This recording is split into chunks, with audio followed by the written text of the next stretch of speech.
roads are taken by Taliban, and the Afghan forces across Afghanistan basically have to be supplied by air. It's very difficult to send supplies to Herat or Lashkargah or further afield on northeastern Afghanistan by road, because the convoys, the military convoys, encounter Taliban or have to go through Taliban held zones. And that makes it that basically supplying forces from Kabul to these far-fetched areas has to be done by aircraft. And when the US exited Afghanistan, I believe it was really 2nd of July when the exit happened from Bagram Air Base. A large number of contractors also who were maintaining the Afghan Air Force left Afghanistan originally. Some of them are there, but the majority left.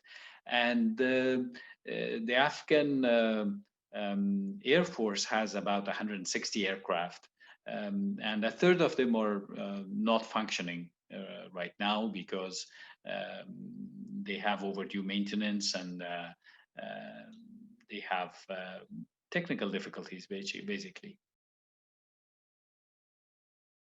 The other problem is that Kabul has been cultivating its special forces, commando forces as they call, and those amount to about 30,000 forces. But the 300,000 forces that the US has trained are all over Afghanistan, but they haven't been really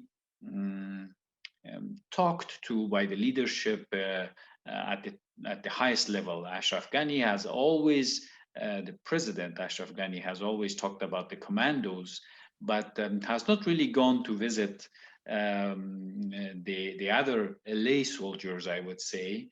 And there are reports that part of their salaries have been pocketed by corruption in Afghanistan. These are SIGAR reports, SIGAR being the Special Inspector General of Afghan Reconstruction.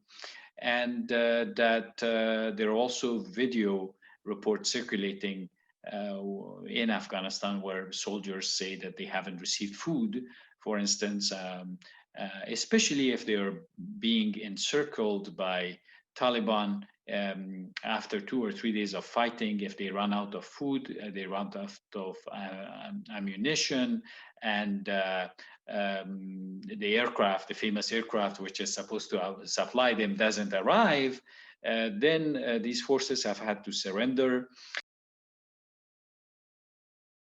The Taliban know that they will win the war ultimately, but at that point, they want to already be an accepted team of people, accepted by the international community, and having had in their address book the names of foreign ministers and prime ministers of all the countries around Afghanistan.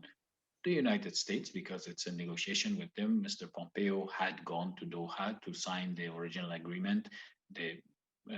Salman Khalilzad did the signature, but Pompeo was there, and the Russians meet with there was a Troika meeting in Moscow with the Taliban and some Afghan leaders, and Foreign Minister Lavrov delivered an address there. So basically everybody is, and the Security Council of the United Nations has lifted the sanctions temporarily, although from the Taliban, so that they can negotiate peace. So the Taliban are driving that road as well.